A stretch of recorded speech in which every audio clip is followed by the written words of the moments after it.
Hi, everyone. Welcome to the 17th cohort of the Social Media Professional Program.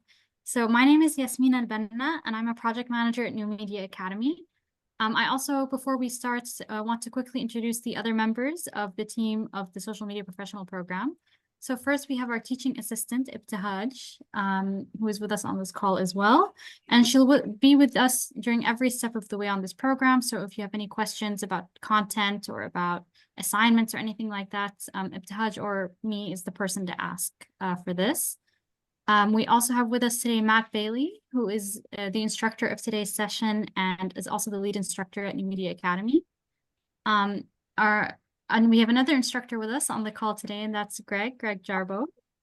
We'll be taking some of the other sessions further on. Our other instructors for the program are Jodat Chamas and Najib Twahiri, who you will be meeting later on during the program. So before we get started, I wanted to quickly go through with you how the course is going to run. So firstly, we're going to have our sessions every Tuesday, Wednesday, and Thursday from 6 p.m. to 8:30 p.m. Dubai time, except for the final week, the fourth week, which we're going to be starting on Monday instead, because we're going to have 2 days of presentations. So that's going to run until the 1st of August. We're also going to be using the same Zoom link for every session, so you can save this link and go back to it. So and it'll be the same one. So you can save the one that you have with you now. We also have a WhatsApp group, and we use this to sort of discuss the program and ask any questions you may have, and we use it to send reminders as well for assignments or classes. So I'm going to put that in the chat now. So I highly recommend joining it because it's a very useful sort of way that we can communicate with everybody. And sometimes if you have a question, it's answered already in the chat. So it's very helpful. We're also going to be taking attendance during every session. So it's important to attend all the sessions on time because we require an 80% attendance rate in order to receive the certificate. If you can't attend at any time for any reason, just please let us know. We're also going to be recording every session and posting it the day after the class ends. So you're going to have access to the recordings for up to 6 months after the end of the program. And we do this so that you can return to it at any time over the next 6 months to refresh your memory or to, see the course again, get some more information out of it. So we're going to be putting all the recordings on this Excel sheet that I'm going to be putting in the chat now. So all recordings will be posted there. You can also find there links to quizzes and also the schedule and some documents about the final presentation. So that's all going to be there. Please also note that cameras are going to need to be on for attendance to be counted.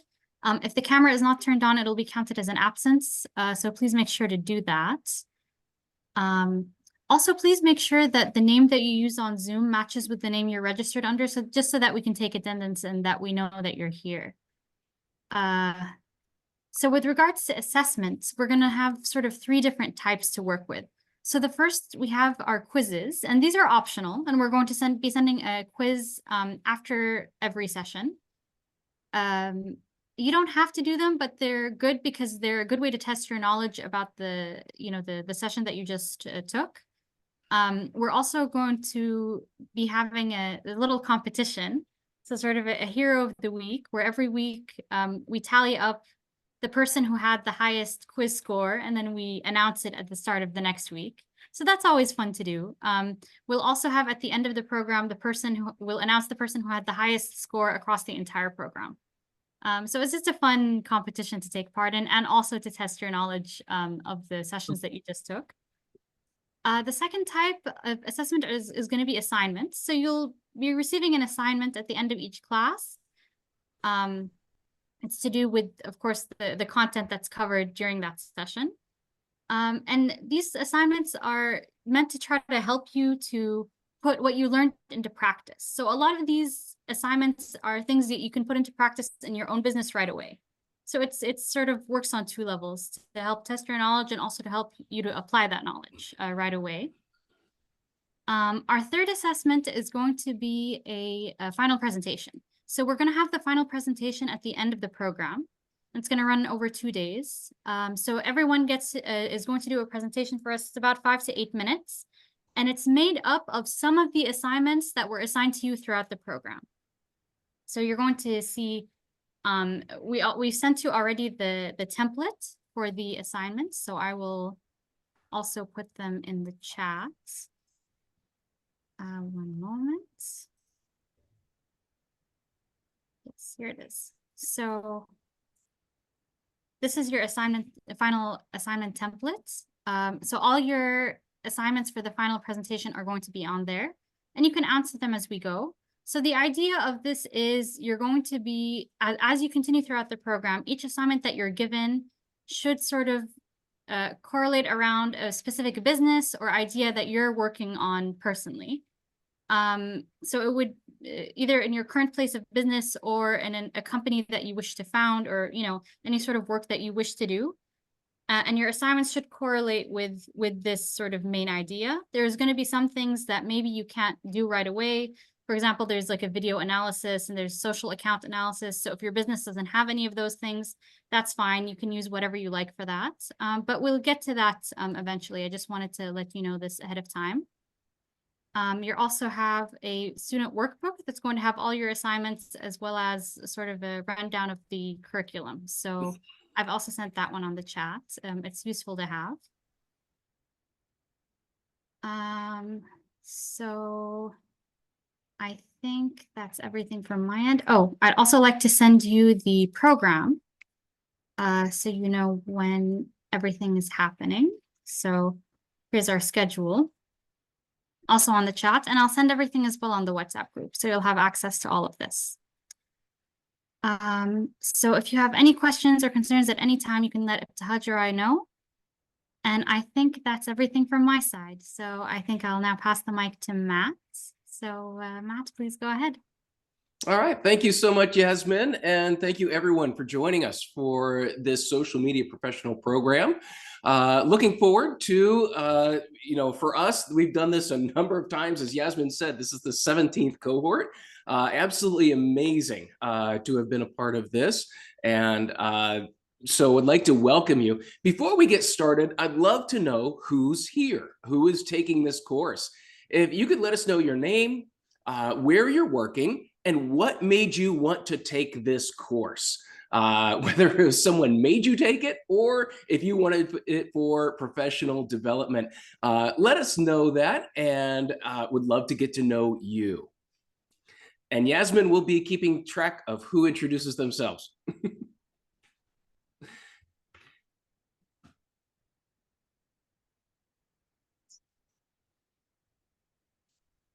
All right, this is interactive, so we are going to ask you to talk and present. I believe that's Razan, yes. All right. Okay. So my name is Razan El Alul, and I'm working in Emirates Arabian Horse Society. I'm taking this course because they moved me to marketing and media department because they thought I could be good in this department. And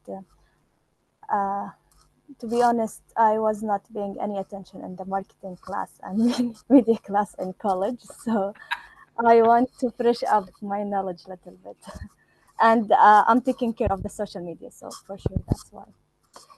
Very good, very good. And no one faults you for not paying attention in university. That's all right. Thank you, Razan. Who's next? My name is Dana Al-Khalifi, and I'm the data manager of Dawahi Al-Ain. Why I'm taking this course?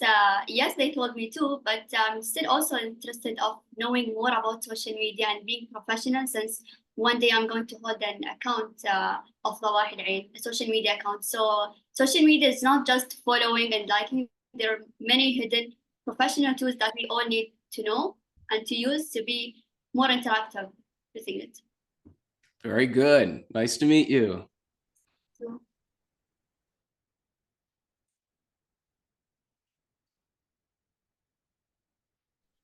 I'll go next. Yes. My name is Sarah Ramethi. I work at the Ministry of Foreign Affairs, and I work at the digital content team. So my main focus is handling social media, creating campaigns, and I'm taking this course to enhance my skills in digital marketing and content creation. I even have a bachelor degree in digital marketing, but I do feel like I need to freshen up. So I'm hoping that this course would actually help me like benefit in various areas and gain even more skills. Wonderful. All right. Mm. Thank you, Sarah. Thank you. You're welcome.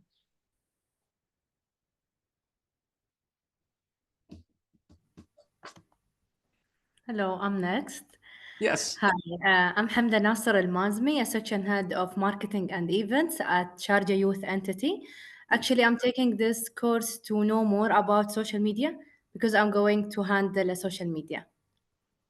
Very good. Thank you, Hamda. You're welcome.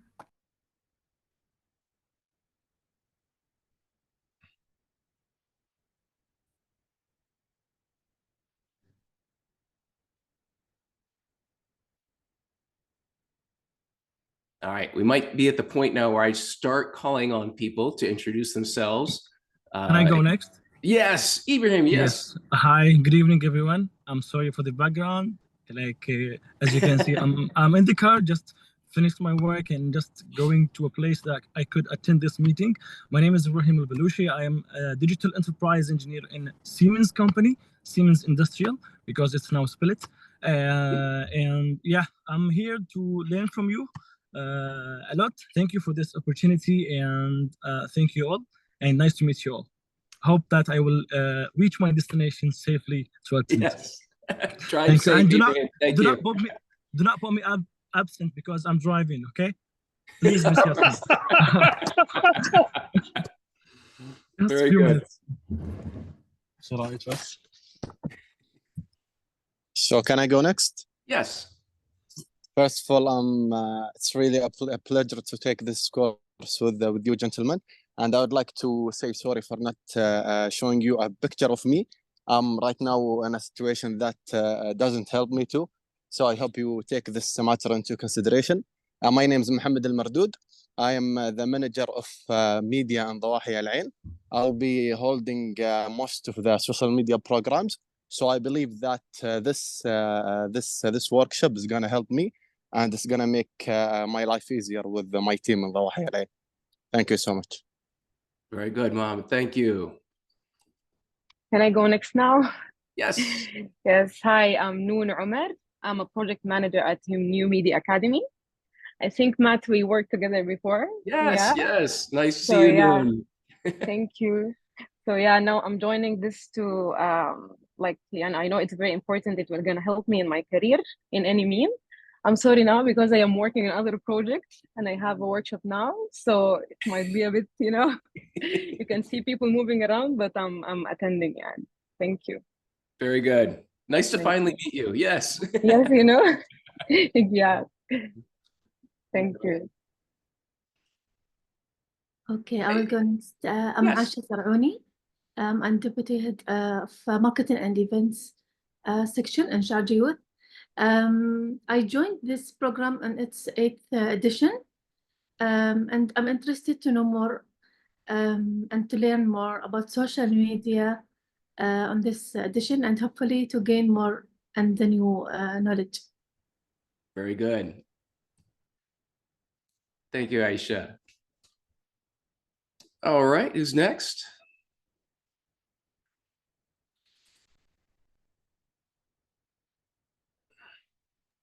Can I go next?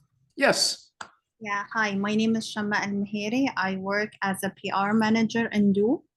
I manage mostly the corporate kind of campaigns, announcements, releases, everything. So part of my role, since I got promoted, to manage some of the corporate campaigns, which would include that I will need to do a 360 communication plan, including the social media.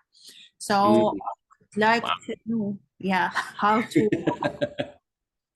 how to do it in a better way, how I can reach the right audience, and what are the things that would help me to achieve a bigger exposure in social media platforms. All right. Well, thank you, Shama. That is quite a heavy load that you will be lifting. So looking forward to talking more with you.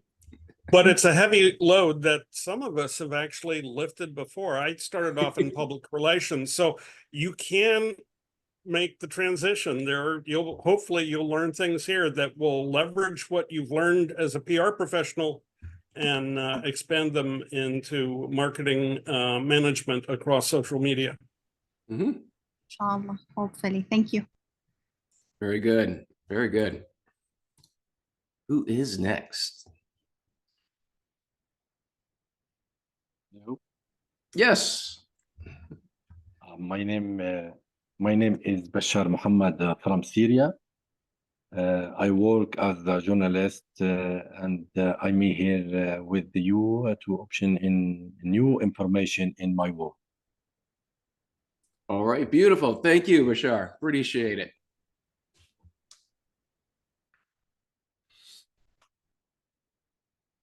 All right, we've got a few left here. I will go next. Yes. My name is Hur. I work as a marketing and event executive at Sharjah Youth. By degree, I'm a graphic designer. So currently I'm managing social media at my entity. And I don't have a lot of background in marketing and social media management. So I'm looking forward to learn more about it. Very good. Very good. Thank you, Hur. All right, and Amal, we got hers in the chat. She introduced herself in there. Thank you, Amal.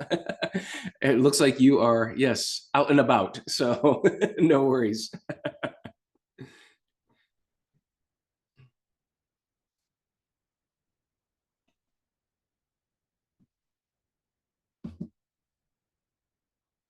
All right, let me see who else we got.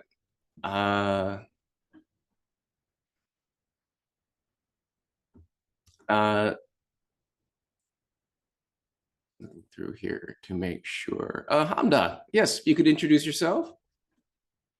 Hi, this is Hamda. I'm a relationship manager at the bank, wholesale banking. It's a little bit is a different segment that what I'm doing. Social media, I'm keen about it and I need to know about it much more. All right, thank you for joining us. Great. And I think Ibrahim, I think you might be the last one there. If you could introduce yourself. So yes, first of all, thank you for giving me that chance. So I'm grateful to take this course in social media professional program. I will be working with the Dawahi Al-Ain team. So we're handling social media accounts. So we'll be needing to know about social media more and more. So hopefully we're looking forward to see what we're gonna learn from this program. Great, great. Looks like a great group. Thank you everyone for introducing yourselves. I think we got everybody here. I just want to make sure. Is there anyone we missed? Matt, do you want to introduce yourself? Well, Greg, I was actually going to introduce you first, but since you or I could introduce you, you introduce me, and we'll see how that works. I'm slightly afraid of that, but yeah, let's do it. All right. Well, I met Matt Bailey about 20 years ago when he was young. And he has aged gracefully over the years. But one of the things that Matt did backwards, which is the best way I can explain his approach to teaching and learning, is he started with measurement. And when he started measuring what worked and what didn't work, a whole lot of mythology dropped by the wayside, and a whole lot of insights suddenly started surprising people. And so he and I used to speak at similar conferences, and I would always sneak into the back of his sessions because I would always learn things. And it was like, oh my God, how come I haven't learned this yet? So I am honored to also be teaching with him. However, all of you should understand, Matt is from the state of Ohio in the United States. I grew up in the state of Michigan, and you might think that, well, that's all sort of in the middle part of the United States. Isn't that like just all cornfields or something? And the answer is no, no, no, no, no. We have bitter rivalries. His football team got beat by my football team twice in the last 2 years. And so I just want you to know just that we are normally in agreement on about 364 days a year, but on the 365th, we have a football game and we are bitter rivals. Greg, that's probably the nicest introduction you've ever made. I appreciate that. And now I have a record of it because it has been recorded. Now, I will say Greg was very truthful when he said that his team has won the past 2 years. What he didn't mention is his team has also won twice in the past 20 years. We have won 18 of those games. He has won the most recent 2. So no, Greg and I, as he said, we have known each other for years. We have spoken at the same conferences. We have spoken in different workshops. And like Greg, I like going into Greg coming from the PR aspect and the many other things that he has done in his life, working with large brands, journalism, PR, and bringing that aspect into marketing. And this is what I love about marketing is the variety of backgrounds that people bring with them and life experiences. And so when you hear Greg present, you are going to get, let me just say, you are going to get a truckload of wisdom. And so that is what I love it when Greg talks, because he brings a great deal of experience in many different industries. That's why I brought Greg on here to be a part of this session as well. So thank you for the introduction, Greg. I appreciate it. All right. Well, if anyone wants the uncensored version, just put a message in the chat, and I'll tell you where the incriminating photos can be found. All right. So let's start with this session. By the way, before we start, I usually do get a heads up. Ebdahaj, when is the prayer break? Just so I'm aware of. Yeah, I was just checking. Yeah. I'm sorry. Okay, it's 6:15. So it's 7:15. So we can take it by 7. Okay. 7:15. Right. We can take it by 7:15, and for very 20 good minutes, if you like. Nope, that will work great. That actually fits the structure of the session. So fantastic. Thank you. All right, in this session, we're going to talk about strategy. We're also going to take a step back and take a wider look at this world of social media, just to get a sense of what makes it work. What's the fuel that makes social media work? And then organizationally, many of you work for different organizations, so you can't do what you want. You have to do what works for the organization. And so we're going to look at how to create strategy from working with an organization and making sure that what you do in social media meets those objectives. Now, let me see. You already got Greg gave you a great overview of a background. Actually, Greg and I worked together on this. If you want a great overview of digital marketing as a whole, Greg and I worked together on this book, Digital Marketing Fundamentals, published last year, I believe it was, last summer. And so I highly recommend that, because there's a lot of smart people that also had a lot to do with that. All right. So let's start by talking about some concepts in not just social media, but digital media that we need to know as we start this session. And the first thing is what's called your digital footprint. Now, this is what someone can find out about you, and you may not even know they're doing it. Someone can look and see all of the social posts that you have made. They can see who you follow. They can see the content that you create, what you say in that content. They can see what things you like, what you comment on, what you share. And also, who are you connected to in your network? There's a lot we can find out about people. We call this the digital footprint, because you leave behind a path of everywhere you've been and everything you've done, and people can follow that path. This is one of the reasons why we need to teach digital literacy at younger and younger ages, because there's many people that post things online and don't realize 10 years from now that may come back and it may harm your career. We've seen this many times where things like that can happen. But this is called your digital footprint, and it's the public. People can simply see this easily. Now, there's another level to this. How many of you use Google? Let me find out here. You can put up your hand on your camera. How many of you use Google? How many of you use Google search at least 5 times a day? How about 10 times a day? Ooh, anyone at 20 times a day? Oh, it's still gonna be you. Okay, so we could say that Google is pretty, pretty important to all of our lives. It's the main place we go when we have a question. Well, I'm sure you know this, and how many of you know that Google tracks everything you do? Yep, every search, every click, every video. All right, well, knowing that Google knows that, here's what I want you to do. I want you to open up either another tab on your computer or look on your phone and make sure you're logged into Google and go to myactivity.google.com.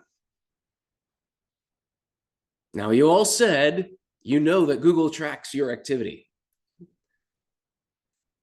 Now you're going to see it.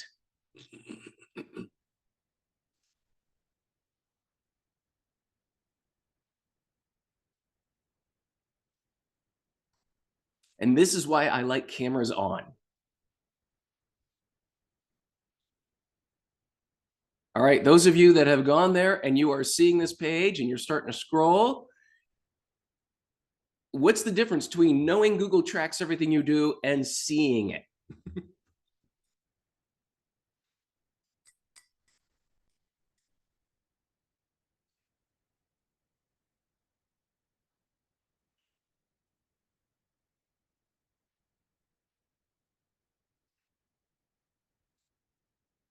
Anyone surprised by what they see?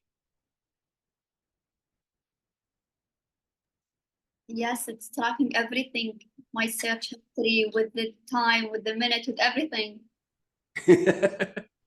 All the Google Maps, everything. So now you can see how many searches you make in a day. Google's catching that. But then also all your YouTube activity. How many have a lot of YouTube activity showing up in there as well?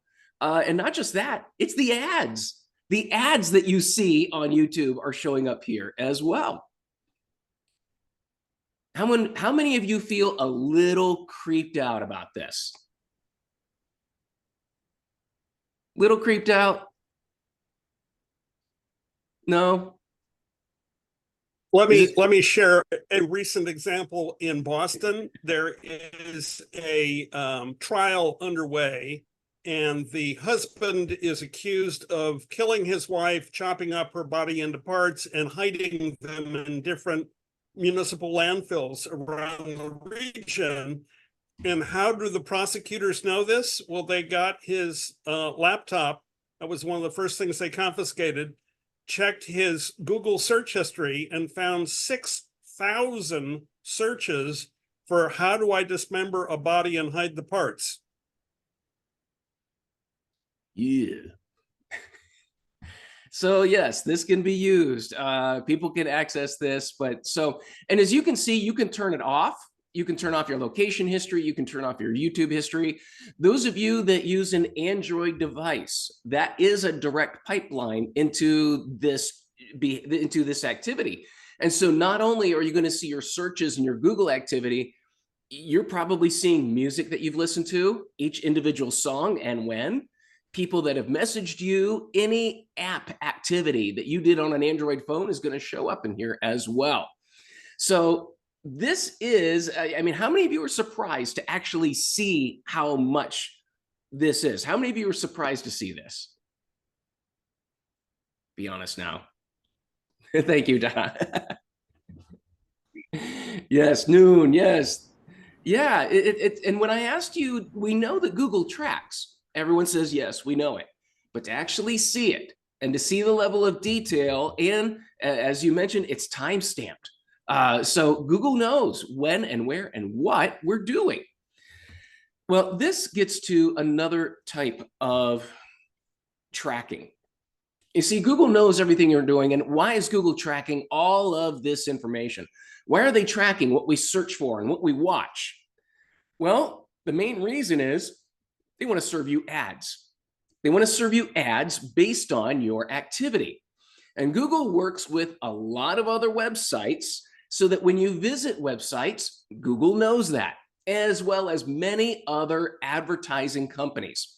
In fact, every website that you visit, every time you go to an app, every time you go to a website, there is information shared between your device and that website. You see, this is what's called, and maybe this looks familiar, this is what's called the HTTP protocol. Does that look familiar? Yeah, up in the browser bar, whenever you go to a website, there is the HTTP. That stands for Hypertext Transfer Protocol. And what that means is that every time your device, let's draw a little laptop here, every time your device goes to a website, your computer, what it's actually doing is requesting to download the page. Well, the server up here where that web page is located, before it sends that page to your computer, it asks your computer, please identify yourself. And so your computer goes back and it says, here's my IP address. Here's the device. Here's my operating system and version, the browser that I'm using and the version. Here's the screen size and the resolution of my device. Here's what fonts I have installed. Here are any plugins like ad blockers, anything like that. And then also, because this server is tracking all this information, and also ad servers are involved here, they can look and they know what you've been searching for. They know what you've been browsing. So as soon as your computer or phone gives all that information, then the page loads. That happens with every single page. Every single time you go to a social site or a web page, this information takes place. And it's so they know exactly what you're searching for and what you're interested in the moment you're doing it. How many, let me ask you, how many times have you started investigating a purchase? How long was it before you started seeing ads? 1 or 2 websites, and then you start seeing ads? 1 or 2 searches, and then you start seeing ads following you around online, maybe the rest of the day? It doesn't take long, does it? There's usually a question that comes up here at this point, and I'm waiting to hear who's going to ask it. Do you know what the question is?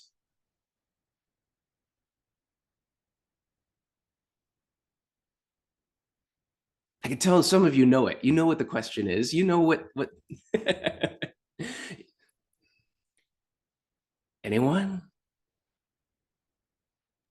I think it's how. How can they generate this type of information? So good question. That's not the one I'm looking for, but that is an excellent question. So all of this information gets loaded into a server, and they load all of that into basically into the cloud. And so anytime you visit a website, and this is shared across multiple ad networks. And so as soon as you start visiting certain pages, so for example, let's say one of the pages you're going to, I'm trying to think of one of the retailers out there, the one that, okay, so You go to the Sephora website. Going to the Sephora website, you visit there. Now, here's the thing. Sephora has a deal with Google. Because Sephora advertises on Google, they put a Google tracker on their website so that not just does Sephora know that you go to their website, but Google knows that you go there. And that's how they're able to track you across the entire internet and knowing what you're visiting, what you're interested in, what you're shopping for. That is how the ad tracking system works all over the world. Does that answer your question, Sarah? How's that? Yes, it does. Thank you. All right. All right. Here's the question that I usually get about this time. Do you ever get ads for things that you're thinking about? Yes. Isn't it social listening? That's the question. That's the question. Absolutely. So in large part, and there's a couple of things here. Some will say they don't have to listen because based on your behavior, based on what you're doing, and based on all this data, they know what you're looking for. However, yes, they're listening. Yes, they're, and one way you can check is see what apps have access to your microphone and what type of access they have. And yeah, you can go check. See what apps have access to your microphone, because many apps can monetize beyond just being used. They can, if the microphone's on and they pick up certain keywords where there is a campaign that fits you based on what you just said, they'll run that campaign, and whatever app said that we have someone that matches a campaign here, they get some revenue from that. So yeah, there's some sneaky stuff going on, and absolutely, I am a firm believer that they're listening. All right, now, what does all this add up to? Since they're tracking all of this, they know what websites you go to. Now, here's how Google makes money. Google makes money by allowing advertisers to reach you. And what an advertiser does, and Google doesn't sell your data. What they do is an advertiser comes to Google and they said, okay, we want to reach someone who's interested in real estate investments. And so if I want to create a campaign and I want to target people interested in real estate, then I go to Google and I bid on ads in people that fit that category. And that's how Google makes its money.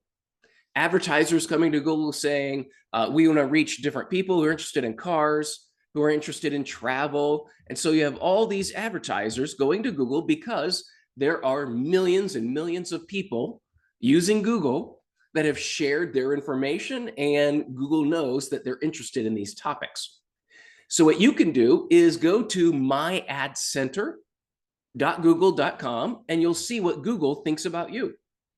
What you will see are all the categories that Google has assigned to you based on your search behavior, based on the videos that you watch on YouTube.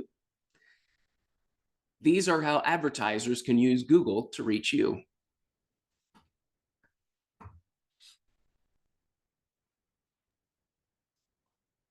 And funny things can happen. My wife sometimes uses my laptop. Last week, we had our grandkids come visit us for a week, and they borrowed my smartphone. And here I am a week later, and there are ads following me around that's like, excuse me? Say what? It's like, yeah. So Google will associate a device with you, but guess what? If you share your device with someone else, funny things happen.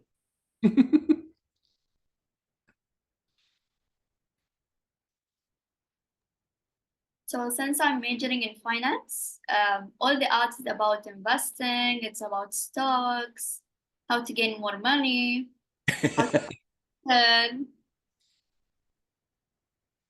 Yep. Yeah, that's right along the side. Yeah, and once in a while, you'll find a topic that probably doesn't fit.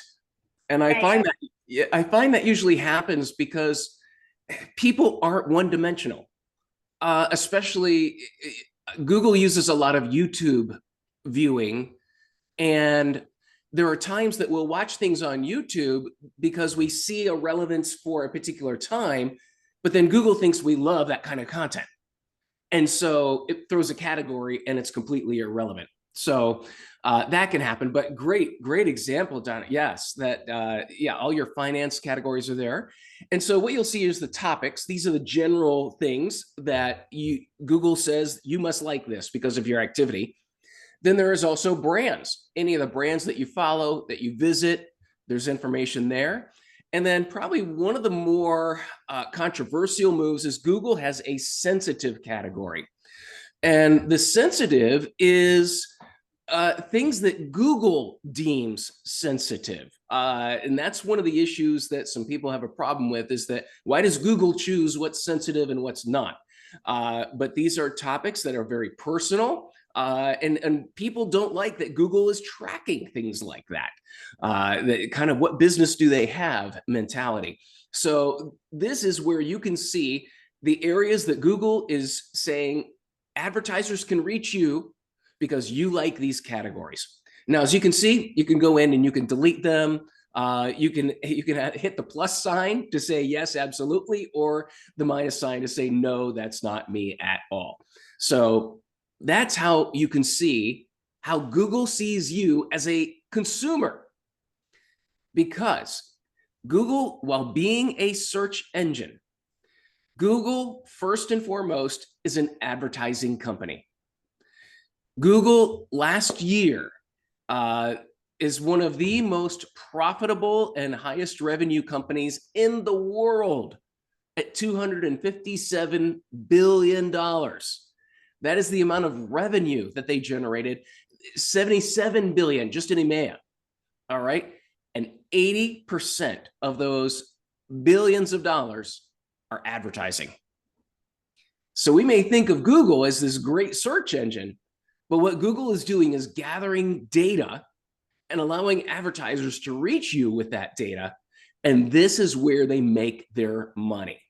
This is it. Search is free because they're getting data on you. And this is what makes Google one of the largest companies in the world. And one thing you'll notice when we look at the largest, and this isn't just media companies, but because of the digital realm, because of digital advertising, because of digital media, digital companies have taken over as the largest companies in the world.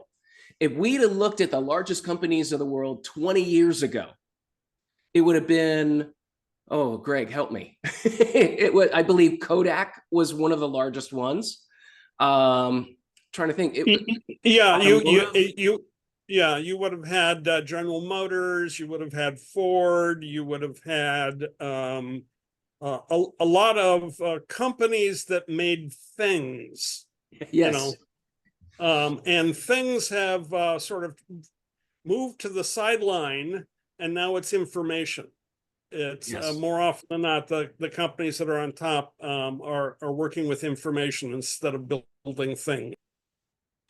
Yep, absolutely. So we've seen a complete reversal from manufacturing being the largest companies in the world to now digital. Ad companies, Google and Meta make most of their money off advertising. Apple makes it off of devices. And then you can see the other companies showing up in there as well. Some may look very familiar.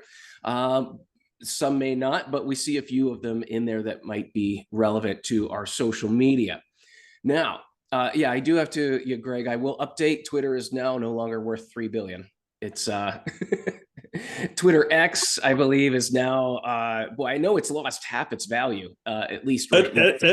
At least half its value, and it's still going down. Yep. All right. Now, here is the ecosystem of social media. I presented all that to show you this.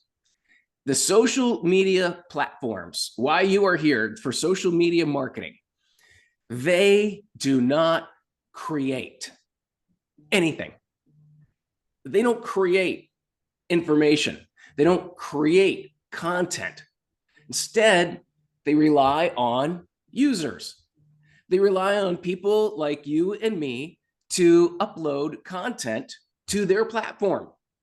And when we upload content to their platform, well, it makes more content for other people to see. And when more people come to that platform and watch that content, well, then they serve them with ads.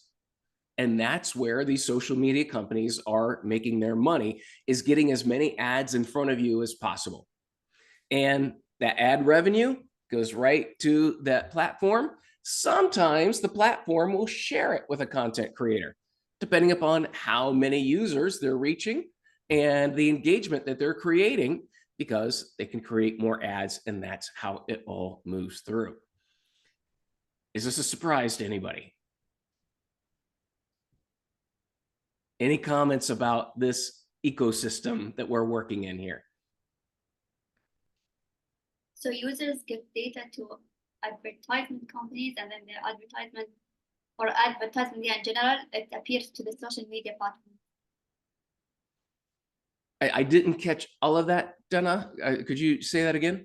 I was saying, and the users give information to advertisement companies or companies that want to do an advertisement, and then the advertisements appear in the social media platforms. Is that correct? Yes. Yep. Yep, absolutely. Here's the but here's what we're fighting against. And when we're doing social media marketing, you are going to find this, and it's probably going to be the most frustrating part of social media marketing. And that is that the platforms don't care. They don't care if your content is not getting viewed. The platforms all make changes to increase engagement, to increase ad flow. That's what they do. And so as a company, as an organization, when we're creating content, it's hard because we have to align to what they're doing with the algorithm. And many times it doesn't always fit what we can do, or doesn't always fit with our objective. And so those are some of the difficulties with social media, is that in the past, if you wanted to do an advertisement on television, you created the ad, you bought the spot, and it would run. Well, now you make a post and maybe 2% of users or 2% of your followers will see it. That's a problem. And so if only 2% of our users are engaging or seeing our content on social media, that means our workload, how we go about doing things, has to adapt to that, because we're putting a lot of information out there that not everyone will see it. In the past, our feeds used to be more populated by people we know and companies we wanted to see their content. Now, and maybe you've noticed this over the past couple of years, you're seeing more creator content than you're seeing friends and family. And that's part of the change of the algorithm that we're all dealing with in social media marketing. Any questions about this? Any questions at this point?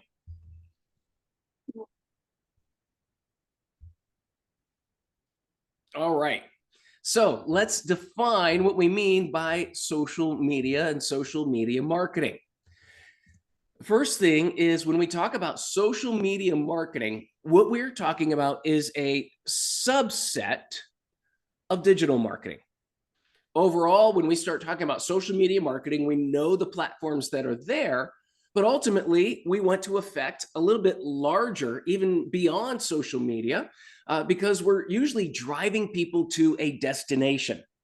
If you're using social media as an outreach mechanism to reach people and then to move them to take action or move them to do something, usually at this point, you're sending them to a website, you're asking them to download an app, you're asking them to do something. So that gets you then into the realm of digital marketing, which in all of this is a subset of marketing itself. And so marketing in the bigger picture, it's branding, communications. Once you're in digital marketing, it's search engine optimization, it's paid search marketing. We can get into all these many different areas here. Great example is I was consulting with a company last week, and they've got good content on social media. They've got a great website. In fact, if you search for their product, regardless of, I think I looked at over 200 terms, they come up in the top 1 or 2 rankings on Google for all of their terms. The problem is no one knows they exist. No one knows the problem that they're trying to solve. And so nobody is searching because they don't know that this product exists. And so what they have to do is a lot more top level marketing, branding, communications, letting people know that this is an option, because everything down here is working, but people don't know it exists. So part of the assessment you do for your company is looking at how well we're doing in each of these areas. Do people know we exist? What problem do people have, and are we helping them solve it? All right, here are the 7 steps of digital marketing and social media marketing. I'm going to give a high-level overview of these today and tomorrow, but the rest of the sessions are going to go deeper into these questions, and you'll dive into them and get a lot more about each question. But what I like to start with is, who are you? Organizationally, we've got a number of people here from Sharjah Youth. Someone tell me, what is Sharjah Youth about? What is your purpose with Sharjah Youth? Who's going to be the spokesperson? Hello, is to engage actually our target audience to come and visit us and our centers. Actually, I'm new in Sharjah Youth, so Aisha and Noor. Yes, what is the purpose of the organization? What are you trying to achieve? Yes, it's an organization that make like programs, events, activities for the boys, youth between 13 to 18 years old. We currently, for example, have a summer camp. We give them like some programs that they gain skills, for example, and at the same time they enjoy their free time after the school or during the weekend and during the summer vacation. This is an example of one of the events that we do. Of course, our events is during the whole year. So this is a very quick brief about what we do actually. The audience, as I said, it's the youth 13 to 18. What they need, I think they need to enjoy their free time. These ages, especially the boys, maybe they quickly get distracted during their free time. So it's very important to us to gain their interest to something that really will gain them some talents or some good habits in the future. Why will they act? I didn't understand this question. All right, you don't have to go that far. We're not there yet, but this is Okay. this is a great overview. Now, So why was Sharjah Youth founded? What was the founding reason for developing this? Sorry, again? What was the driving reason for starting Sharjah Youth? What did they want to accomplish? Yes, we would like to accomplish a future. Leaders. Go ahead. To lead, I think Yeah. a future leaders, to lead a big positions. I can say maybe in Sharjah. Good. Yeah. All right. Very good. All right. So this helps just, and this is what I do with every company I work through, is I want to know, why are you here? What was your reason for entering the market? What is your objective? What is it that you want to achieve? And, you know, very clear here. You want people to come to events, visit the youth center, you can get them engaged in different programs. You know, so right away, we've established very particular features that are unique to you and your organization. And so that's the key when we start building that strategy, is understanding who we are as an organization and what we want to achieve. So an objective can be many things. The objective is the number one thing that I look for when working with an organization. And I'm always very, very cautious when people tell me we want reach or awareness, because those are very, very intangible factors. When the other day, someone told me we want to raise awareness, and right away, you know, Greg knows I'm all about the measurement. So whenever someone says awareness and I don't hear a way to measure awareness, we're going to have a problem. But later on, they said, well, we're going to measure awareness because we want to grow our audiences on social media by 30%. I'm like, oh, if that's how you're going to define awareness, then I'm on board. Yes. Okay. So that's what we're looking for, is I want to know, what is it you're trying to develop? What are you trying to, what's your objective? And so developing leaders, you're getting more people. So you want registrations, you want contacts, you want kids to come and get involved. From other businesses, you want leads, sales, subscribers. I know I've got a few here in different businesses that, yeah, it is all about driving leads and sales, because that's how you're measured. And so using social media is more of that direct approach to gaining clients, gaining new customers. Now, this may look messy, but let me walk you through it. This is how I like to start thinking about how we execute a social media marketing program. Because sometimes when I'm in a meeting and we start talking about developing a campaign, I usually get a very excited marketer who jumps way ahead and is ready to start making TikTok videos before we have even figured out what is it that we want to do? What do we want people to do? But they're ready to start making videos and putting them out on TikTok when we haven't even figured out what's the objective and who's our audience and what do they need. See, these are the big strategic, as you can see here, this is the strategic question, because your managers, the decision makers, they are very, very interested in the strategy and how you will measure the strategy. You see, everything down here is tactics and channels. And that's a lot of what you're going to learn in this session. You're going to learn a lot about, well, how do we set up a campaign on Meta? How do we set up a campaign in TikTok? How do we optimize videos for YouTube? Those are tactics that are specific to a channel. However, in order to even be there, you have to have content. The content is what you adapt to the channel, and then you use tactics to get more exposure, more visibility.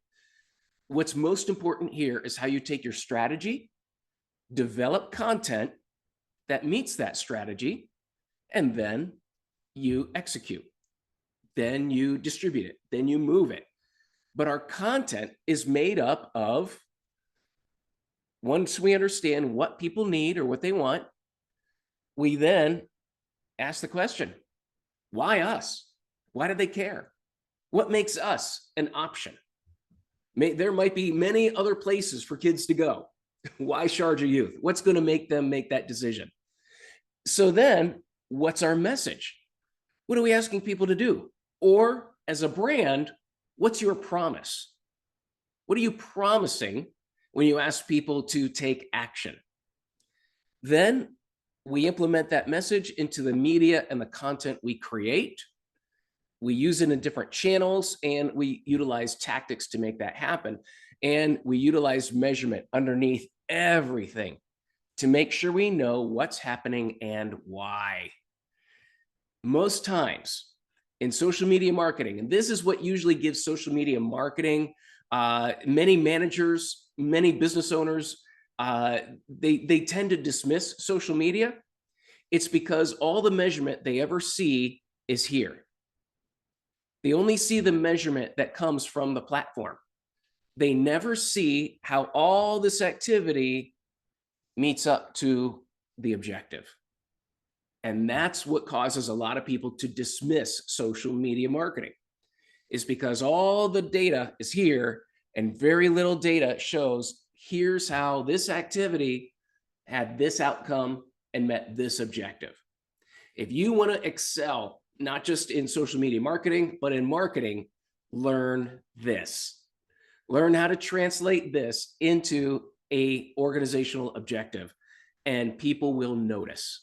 Because once you start attaching all that activity to measurement, it makes a huge, huge impact. Greg, I know you want to jump in at this point. Well, yeah, this is why I sneak into the back of your sessions at different conferences, because this is counterintuitive. You know, starting backwards with measurement, what, you want me to accomplish something? And the answer is yeah, because there's too many things that we could do. The question is, which ones are the most important? Because that's what we should focus on. And you don't know that until you are measuring the right thing. And starting off in public relations, I started off measuring the wrong thing early. We measured clippings. How many clippings did you get? And one of my early CEOs that I worked for basically said, okay, so I can't deposit clippings in a bank, so I don't know what they're worth. When you can start measuring the impact of public relations on cold, hard cash, come back and talk to me. So, you know, early on, it was like, but I'm in PR. My job isn't to generate cash, is it? And the answer was, well, that's what the CEO was interested in. And if I couldn't connect the dots, then I was overhead. I was an expense. I was not necessarily going to get a bigger budget next year. That's great. And actually, yeah, whenever I lead workshops for social media professionals, this is their number one concern, is people don't take my job seriously. I don't get a lot of respect in social media marketing. And the main reason is measurement. It's always measurement, because if you can't prove that your value, you can't prove your value, just like Greg said, then you're extra. And that's what a lot of this is all about. So you are going to learn from great instructors. We've got a great team because they have all learned this, that we need to take all this activity and show that we're producing something. And that's going to be the underlying message in nearly every class you're going to take on this. And then at the end, I'm going to walk through even more measurement tactics and how you can create reports that people will be able to understand and act on. So you are going to learn this throughout the entire course. All right, I think we are almost up against the prayer break, if I remember correctly. Where is Ebdahaj? How are we on time? And still we have 10 minutes, 7:15. Okay, all right. So social media marketing falls under a list of different methods of how you can accomplish social media marketing. I'd like to know how many of you, your social media marketing at this point is more just what's called listening. How many of you just watch and listen and learn in your social media strategy, or how you're using it right now? Got a couple here, What are you learning from just listening?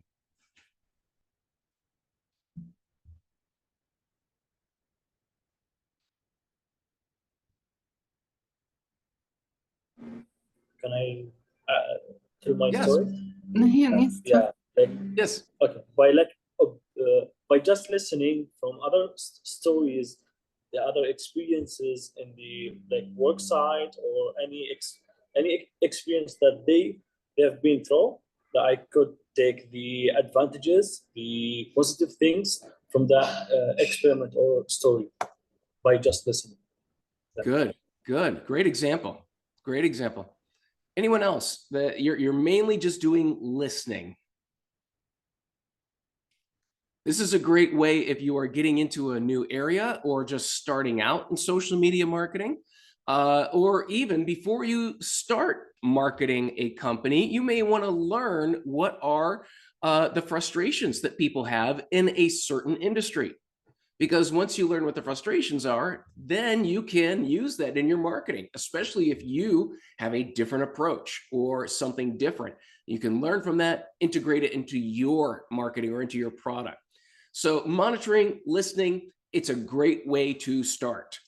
Now, we can then move into the next stage, which a lot of companies, they may not be active on social media, but they do what's called reputation management.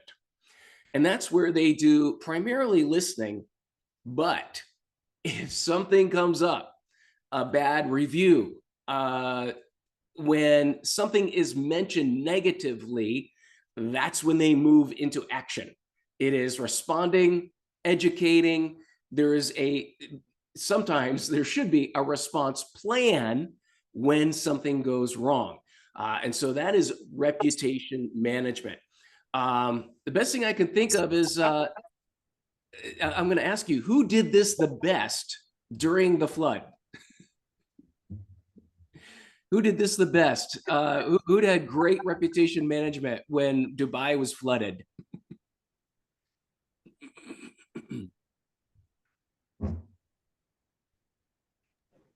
I guess all of us. Because one thing I did actually, I just searched with the police in Abu Dhabi police, just like how to apply for the crushed car from the disaster or from the by nature. So this was one of the initiatives. I just post the way how you have to report to police to protect you from the fines. Great example. Yes, yes. Yes, Dubai police were on the spot with their, with their updates, with what they were doing.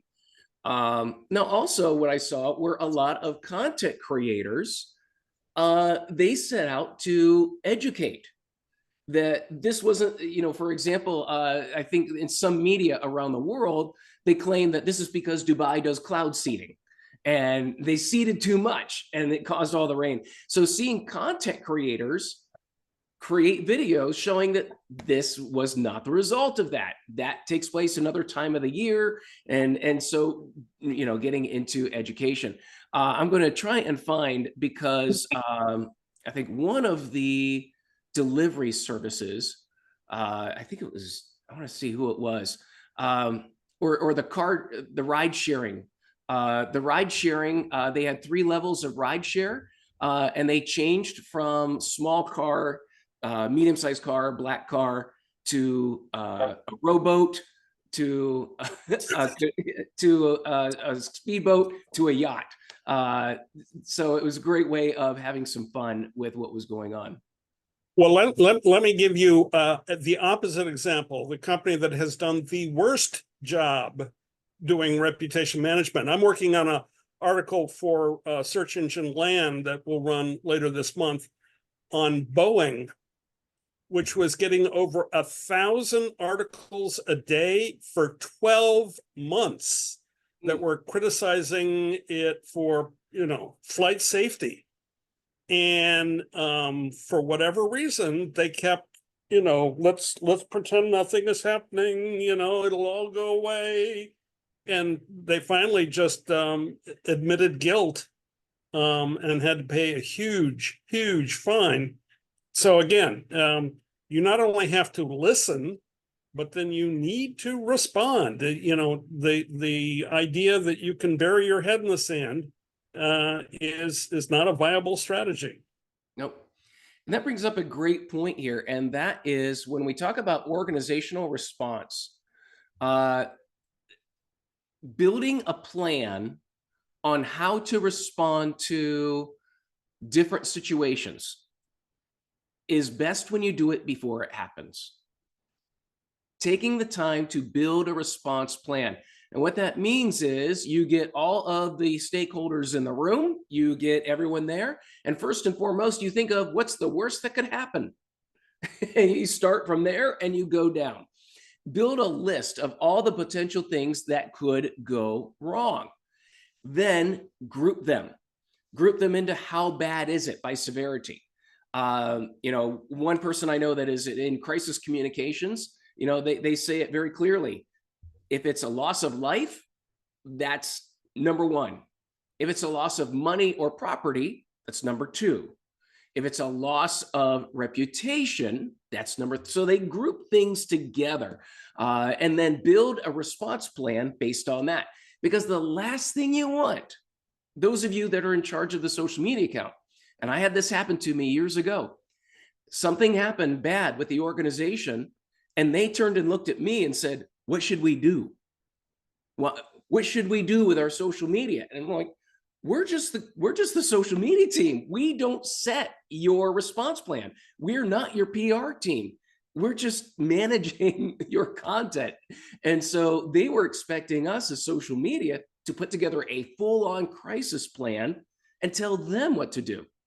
So the last thing you want to be as a lone social media marketer is in charge of crisis. So it's always best to plan for that up front. All right. Now, yes. Yes, we can take the break now before the new slide. Yeah, for the break. Yeah, and we will be here after 20 minutes. Okay, 20 minutes. Yeah. So all right, it's 7:35. 7:35. Yes. Very good. See you after the break.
What happened?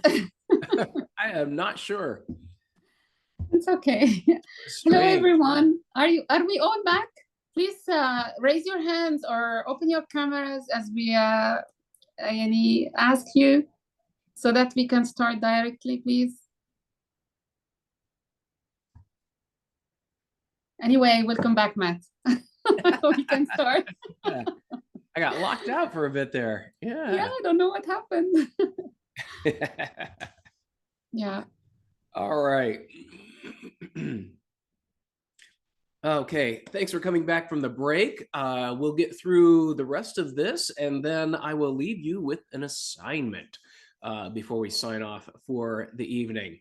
All right, yes, I saw that. Yes, you're gonna get an assignment. First day, absolutely, but it will be easy. How's that?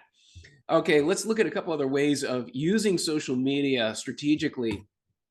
The next one is active participation. And how many of you would describe yourself as active participants as an organization in social media? That's where you've got a plan. You know who you're targeting.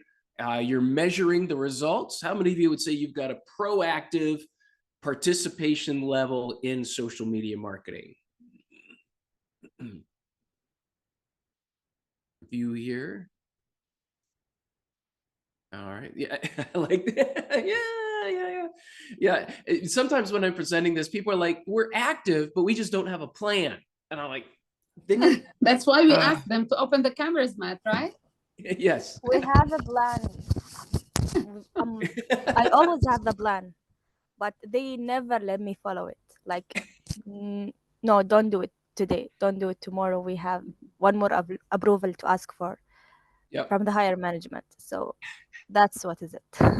That's the other side. Those that do have a plan are not always following it. Absolutely. Razan, thank you for sharing that. Absolutely. The hardest thing is to stay to a plan in social media marketing. And so that's one of the things we're going to go through. One of the things Greg will work through on as well. So active participation, this is where a lot of companies, they would describe themselves as active participants. But there is a lot that goes on with it. As you mentioned, there's building a plan, there's staying on the plan. There's, we've got, we're waiting for content. We're waiting for content approvals. We're waiting for many things to happen when you are in an active participation. The next one is you're maybe not creating a schedule or creating a lot of content, but what you are doing is having conversations where you're maybe just informing, educating, but you're using social media more as a means of building conversations rather than constantly putting out content and information. Now, if anyone is doing this as well, but this is mainly to build trust. And there's a lot of organizations out there where, yes, they do produce content, but they're much more interested in engaging with the audience, communicating, because ultimately they are trying to build trust. And this is very important for certain types of industries, such as finance, medical, anything where there is a lot of emotion or there's a lot of risk. We see a lot of companies that will utilize this method as a way to build trust with their audiences. Now, the next is what I absolutely love, and that's building your own community. This is, now, if you remember what I said earlier, that when you make a post on Instagram, maybe 2% of your followers will see that post. So what do? If you want your information to be seen by as many people as possible who want your information, the answer is to build your own community. And this is where you use social media marketing to pull people into another platform, maybe and usually a platform that you own, like your own app, your own website, where you get, maybe you get them into a WhatsApp chat. This is where we use social media to recruit people, to build a list, and then we communicate with that list one-on-one directly. And so that is where we see the greatest gain is building your community, using social media to build that community. But you see, when you own the platform, when you push out a message, everybody gets it, rather than social media limiting your exposure and your visibility. And so that is probably one of the most best uses of social media marketing, is getting people, because when they interact with you one-on-one, that becomes even more powerful, and you can do that on your own terms. A couple other things. Some people, and Dell Computers does this, they use social media primarily for customer support. They don't use it a lot for marketing, but they use it as a means when people have a problem or a question.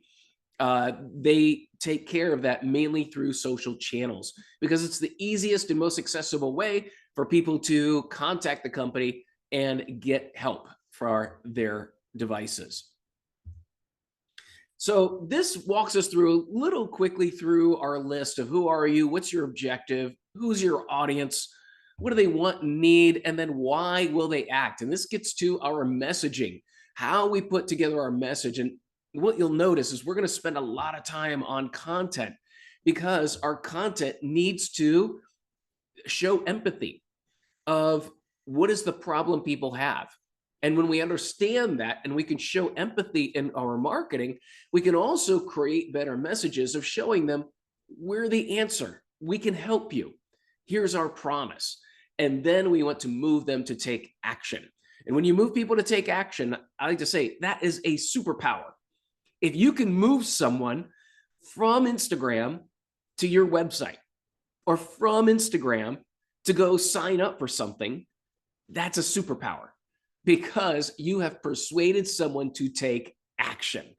That is what we're trying to do, and a lot of times with social media marketing. So let's walk through a couple of concepts here. Number one, and this is for some of you that have repeat customers, for, depending upon what you are doing, this is what we call the decision cycle.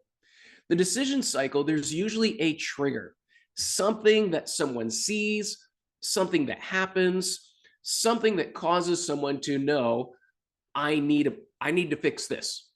I need to take care of it. I need to find solutions. And so that trigger can be a number of things, and one of the things in social media is we like to think that many times our posts can be triggers to make people think of something. And then that will drive them into a consideration. And this is where they start looking to see what are options, start investigating, start looking to see what's available, learning more about what they were just triggered to see. Then evaluation. They look at all the options and they start comparing them, looking to see, maybe based on cost, maybe features, maybe relevance, what are all the options available to me? And then they make that decision. With the decision, then they have an experience. And that is where a lot of things happen, is because now with social media and devices tied together, when someone has an experience, they're recording it, they're sharing it, good or bad. They are taking the experience they have from that decision and they're sharing it with the world. So people can learn, is it good? Is it bad? What's happening? What's going on? And based on that experience, they judge if they're going to continue to do work with you, if they're going to continue to learn more, if they're going to continue to follow your content. That's the ultimate goal, is we want to get them to care. We want to get them to have an emotional investment in what they're doing and what they're doing with us. And so we want to work people through this. It's no longer just getting people in. We want to, and with social media and marketing, we can hit this entire life cycle and move people through. All right. The two methods that we typically target people are demographics or needs. And those of you that did any amount of marketing, if you want to target people, typically we start with, someone give me an example of targeting demographically. If you're targeting demographically, what does that mean? I think it's You mean numbers? sorry. That's I okay. think that, for example, us in Sharjah Youth, we specifically target the boys in Sharjah because we give them some things like, for example, free transportations from their house to the centers. Yep. So we also target the other people from other Emirates, but we mainly target the boys in Sharjah. All right. So you're targeting gender, age, and location. That's a demographic. Great example. Ibrahim, did you have something as well? Yes, I just wanted to mention like specific, like people specific specialization field like this, maybe to like focus on something, like to put a spot on one field. So yeah, we can look at where they work, the industry. If you do anything on, any advertising on LinkedIn, you're targeting people who have maybe a certain position or title. You can also economically. That's what that says. Yeah. So whenever we look at factors of how to look at audiences, that is what happens when we target demographically. Now, there's a problem when you target demographically, because sometimes, and I'm going to use Sharjah Youth as a possibility. It's not, the boys are not the decision makers. Who's the decision maker? Their parents. Yes, their parents are the decision maker. We learned this. We were working with a company and they were selling shaving supplies, razors, oils, things like that. And they were targeting men in all of their paid campaigns. They only wanted to target men, and the sales were not that great. When we did some research and we did some findings, what surprised us is that the biggest buyer of shaving products are women. They're the ones who buy it. The men don't buy it. The women make the decision. They buy it when they see it at the store. It's not the men. In fact, it was only like 35–40% of men bought their own shaving supplies. Or they just told their wives, this is what I want, and that's it. So when you target gender-based, you're missing half of the world. And so this is what taught us, and this is what also digital and search made possible. And that was targeting by needs. You see, if I'm targeting people who need something, it doesn't matter what gender they are, it doesn't matter their age, doesn't matter their location. People have needs, and this is what makes advertising through Google so effective. Google knows what those needs are because people are searching for them. So we want to know, what needs do people have? How do you help them? And these are what helps us create that message of persuasion. What's going to persuade people to utilize us, to pay attention to our content, to do what we ask them to do? That's what we want to learn with audience needs. Now, I'm going to show you a commercial. And this is one of my favorite commercials from the region. And I want you to watch it and think about it as you're watching it. What is it? How are they presenting their message? لعائلتنا بقي هناك شيء واحد مهم بشكل دائم: حياة صحية. كأم، قلب المنزل هو المطبخ، ومن المهم تعليم ابنتي استخدام زيت القلي المناسب. زيت كورالي يمتلك شكل جديد، ولكنه ما زال يقدم الجودة الموثوقة التي طالما اعتمدنا عليها في كل جيل. إنه الخيار الطبيعي الأكثر صحة لعائلتنا. كورالي كسب القلوب لأجيال. All right. Now, a couple of questions. What are they selling? Cooking oil. All right, cooking oil. what was the message of, what was the voiceover? What was the message talking about? The usage of the cooking oil and the benefits. Good. Benefits, health. However, what were they showing? That it sticks with you through the different generations, like it lives for a long time. Good. Generations. And so now let me ask you, did this make you think of your own family get-togethers? Did this make you think when you saw the family sitting down and the family activity, did that make you think of anything that happened in your life or in your past? Yes. All right. So what happened here is a couple of things. So we have multiple generations. I love that transition from the black and white to the color, because and actually in a lot of studies, the reason why you use a certain brand is because your father or mother or your grandfather and grandmother use that same brand. That is the biggest influence on brand preference, is family. Then what we have here is a principle called nostalgia. If in communicating with you, I can get you to think of an event or think of a time that causes good feelings, positive thoughts, then I can connect that to the product that I am selling you. That's what makes a very persuasive case. Nostalgia is a very, very powerful emotion. And this is why we see so many companies using nostalgia to position their product. Because when we think of our childhoods, when we think of things that we have done, we tend to view that positively. And so anything that brings us back to that, it brings those positive emotions, those good feelings, and that makes us feel better overall. And we connect it to the company.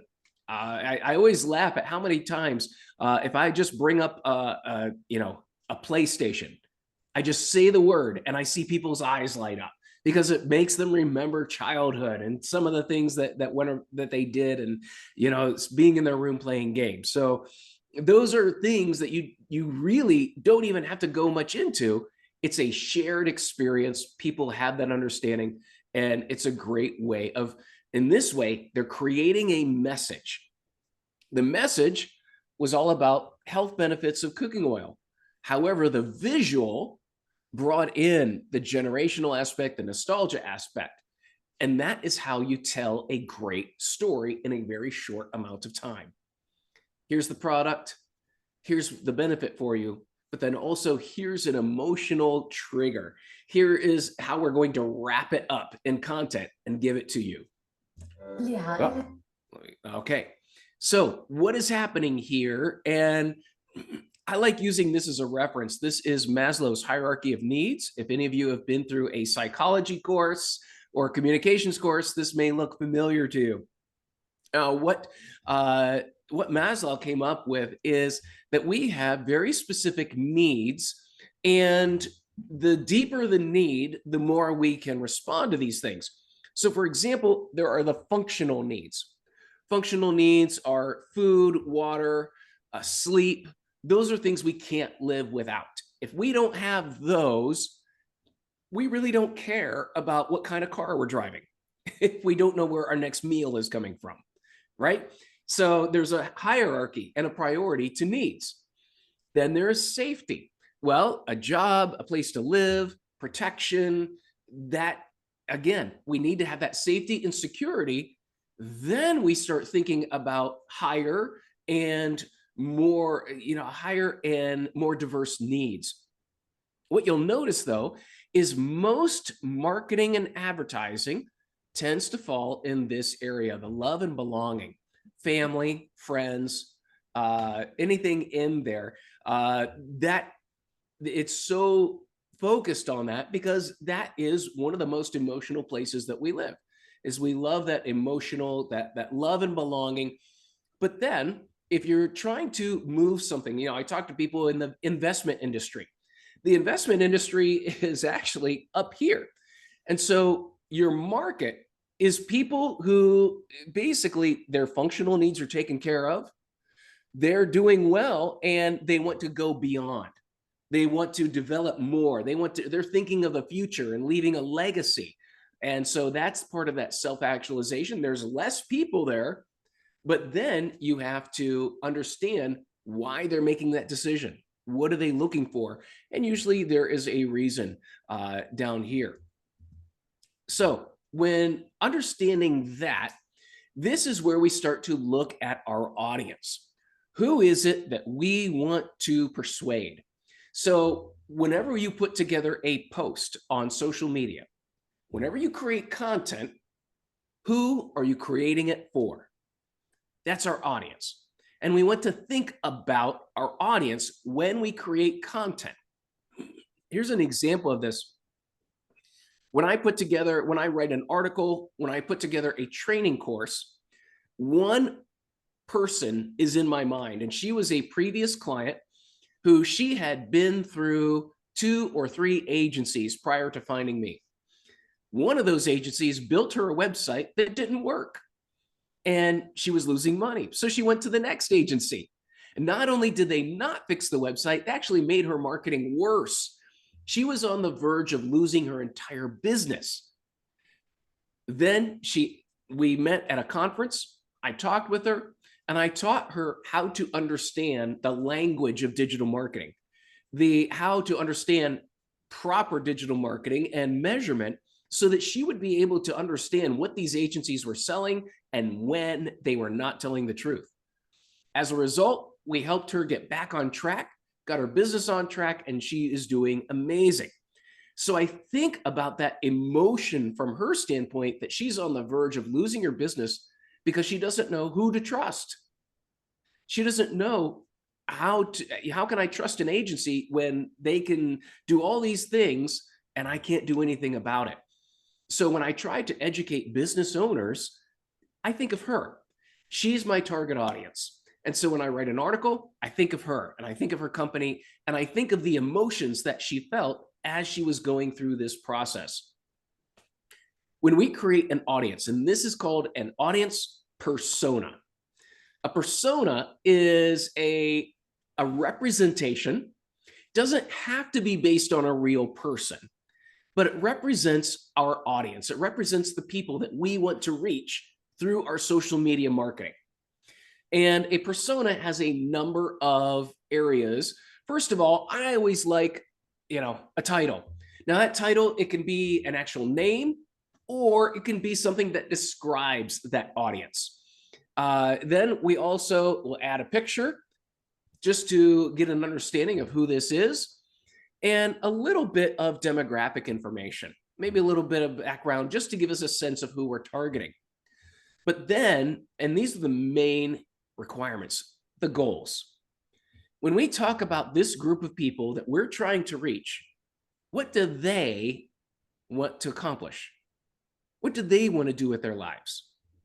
And so if I am from a financial standpoint, the goals of my audience, well, they want security. They want to build their investment. They want to know that they can trust an advisor. So I can look at those things, that they maybe want to travel the world. That's a goal. And so I'm going to put that in as a goal that this group of people have so I can remember that. Then what are the frustrations? What are the frustrations with the current offerings? Frustrations with current companies, frustrations that prevent them from achieving that goal. This is how I can better understand my audience. When I understand some of the emotions they feel, the frustrations that they have, and how then once we have those written down, can learn from that. Yes. Diane, yes. Sorry for interrupting, but does the frustrations mean the negativity that the client may face? Absolutely. Yeah. And so it might depend on the industry. For example, I'll use real estate as an industry. What are some of the frustrations people have? I was talking to some realtors in Dubai, What are some frustrations people have with realtors in Dubai?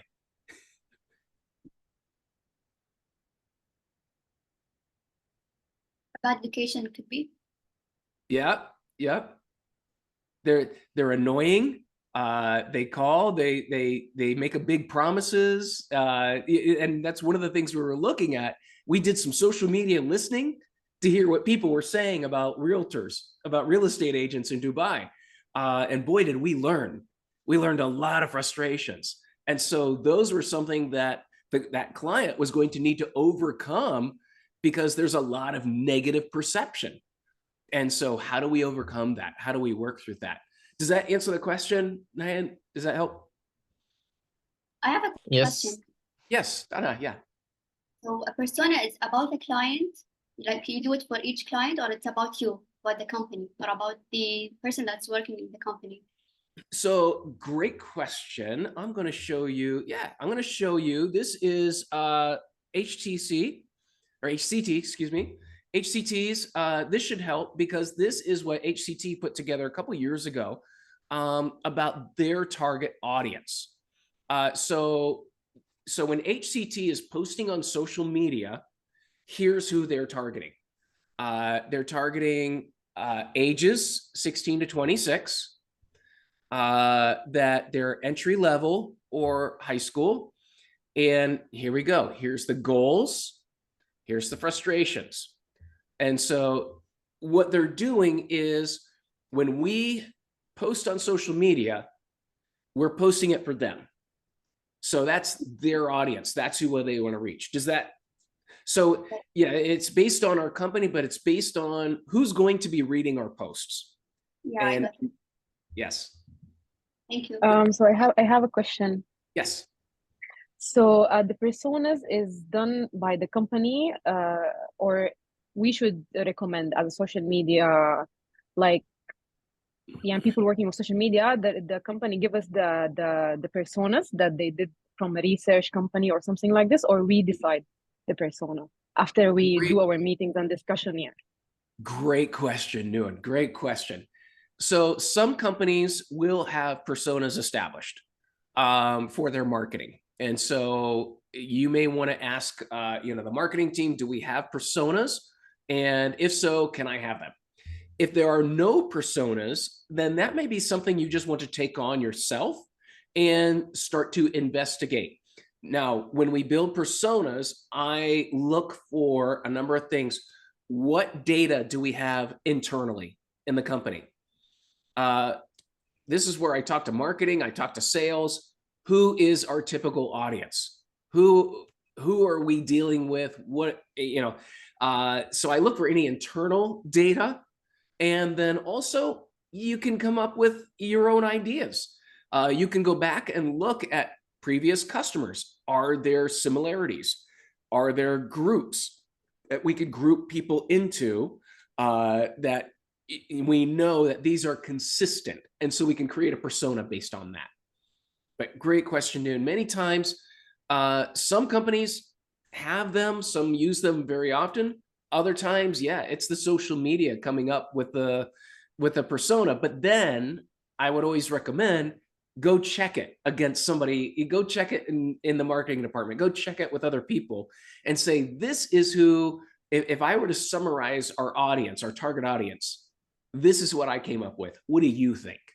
And get other people's input. Invariably, there is more than one audience. So you may find two different audiences. You may find that we've got a number of people that act like this and another people that act like this, and they make decisions differently. In that case, you split apart and you start making two different personas. Just as an example, I did some work with IBM, and IBM has over 2,000 personas in their library. And it's because when a company buys an IBM system, there are usually 12 to 15 decision makers. And so what IBM has created is personas for people in IT, the IT manager, people in HR, people in financing, people in legal, because those are all the influencers in the sale. And they all need different types of information to agree on the sale. And so IBM develops dozens of these personas so that when they are negotiating, they know when someone asks a question and they're from the IT department, this is the information they need. These are their goals. These are their expectations. And here's how we can answer that and provide them the information they want. Yes, Ibrahim. Sorry for the interruption, but I have a question. Like my work, we do have like for example, more than 4 personas. Yeah, like with the aiming. So is it okay, or because of the services what we are like providing them as a Siemens technology company? Like we have an digital industry persona, the smart infrastructure, and as you said, the IBM and SAP system, SCADA, all of these things. So we do have more than 4 personas, and we do have like a one page of like an Instagram page. So how could we target all of the personas? So do I have to build up like several plans for each persona? That is a great question. And wow. Yeah, when we see, and that's a thing. So for each persona, we're also looking at what is the best way to communicate with them. So that's going to be a distinguishing factor. So for example, in this persona, we're seeing very young, where they're digitally native, they're tech savvy. Now we could have a whole nother set of personas, where we could see where, here's someone, they're not as technically oriented. They use more traditional media. And so, yeah, I'm going to adapt my marketing for them because they're using different media. They may make decisions at a different level. And so I need to be aware of that. You'll see that especially when you have different products that are targeted for different areas, different, people in different stages of life. And so, yeah, but usually that comes down to what channels are they comfortable using, and what influences the decision. That then tells me I need to adapt my marketing to that group as opposed to this group. So I hope that answers the question. It doesn't create too much work. Yes, thank you. Exactly, thanks. Very good. All right, so here are the key elements when we create. Now, I told you about IBM and there are thousands of personas. One of them is for the legal department, and so like they named this guy Legalese Leonard. And so what's his background? What's his demographics? And how does he make decisions? What are his frustrations? So they understand a little more about that.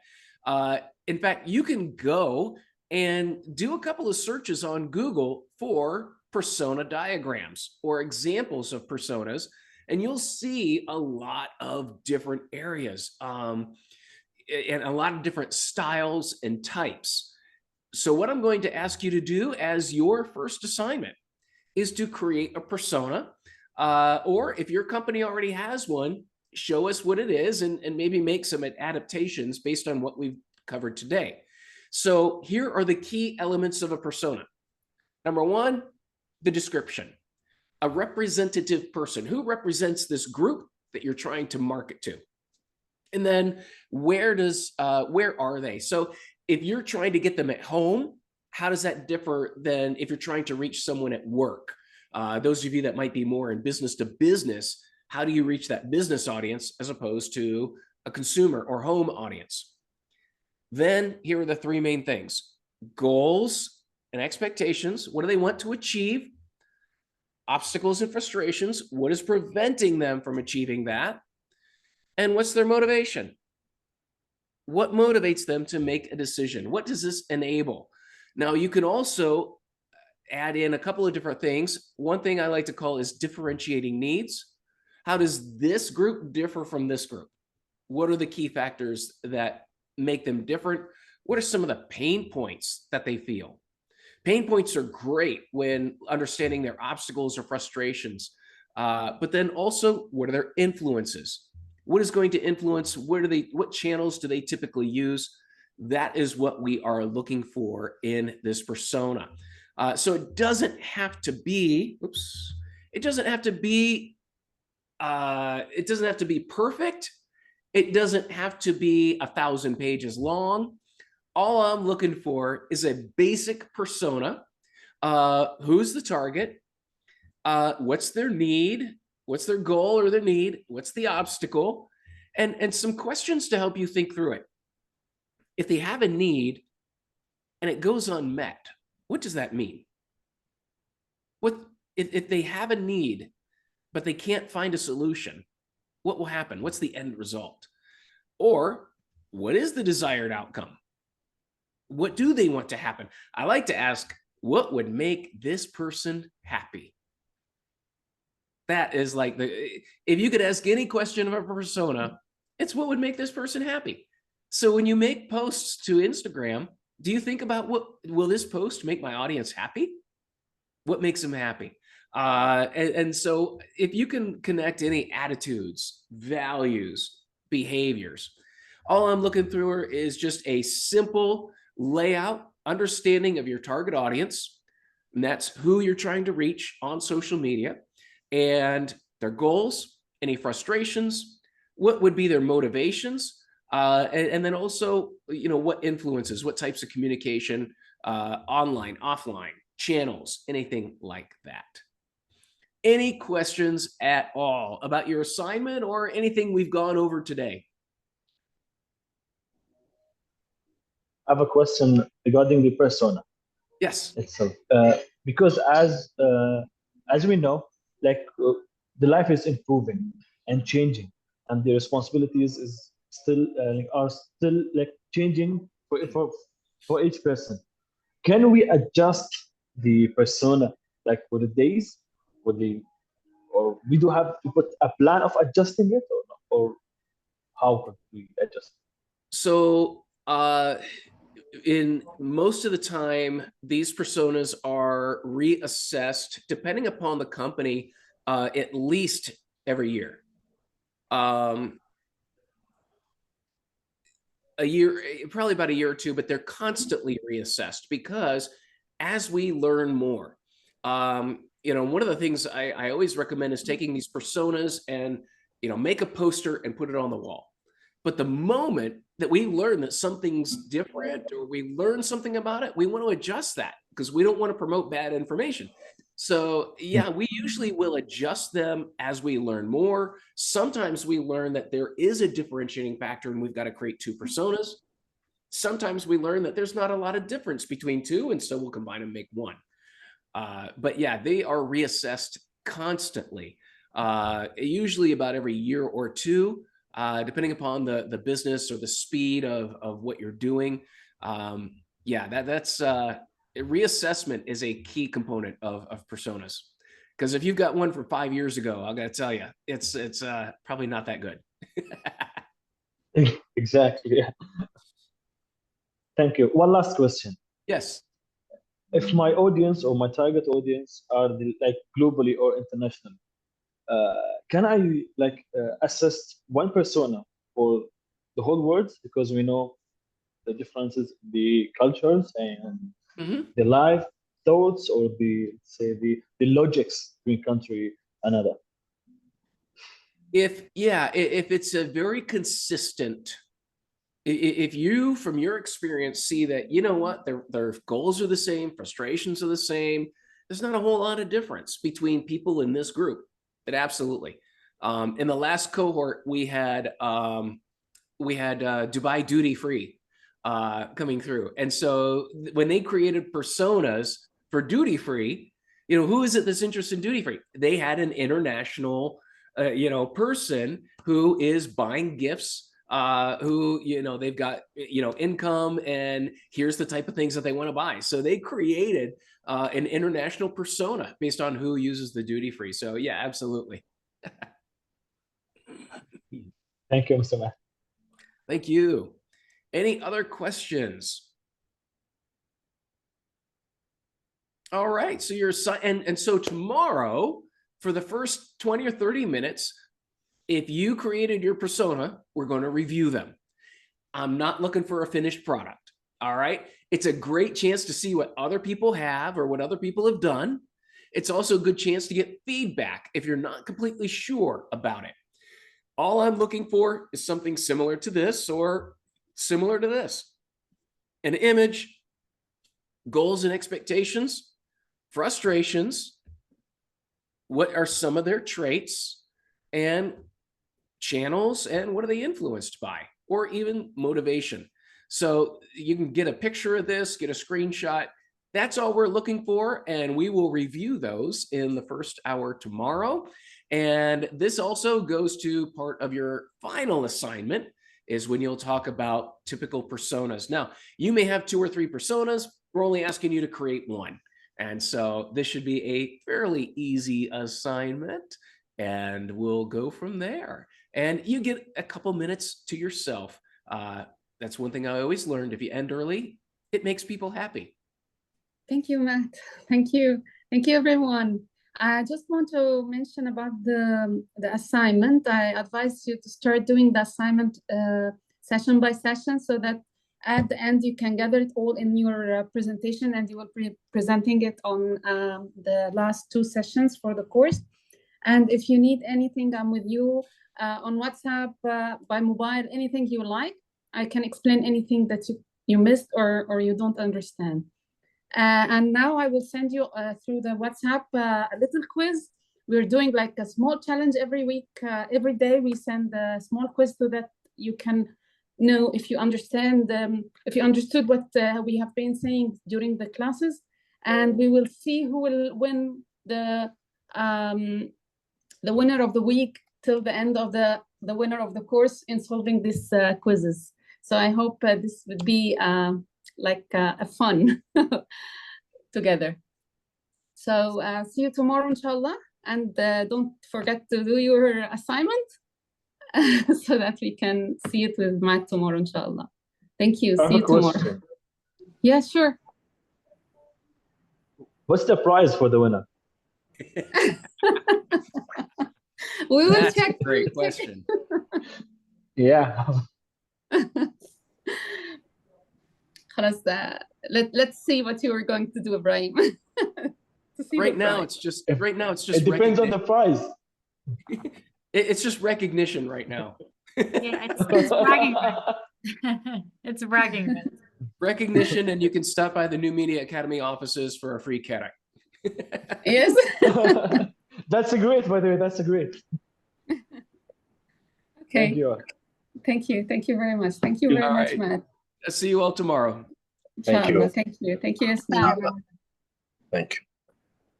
Thank you.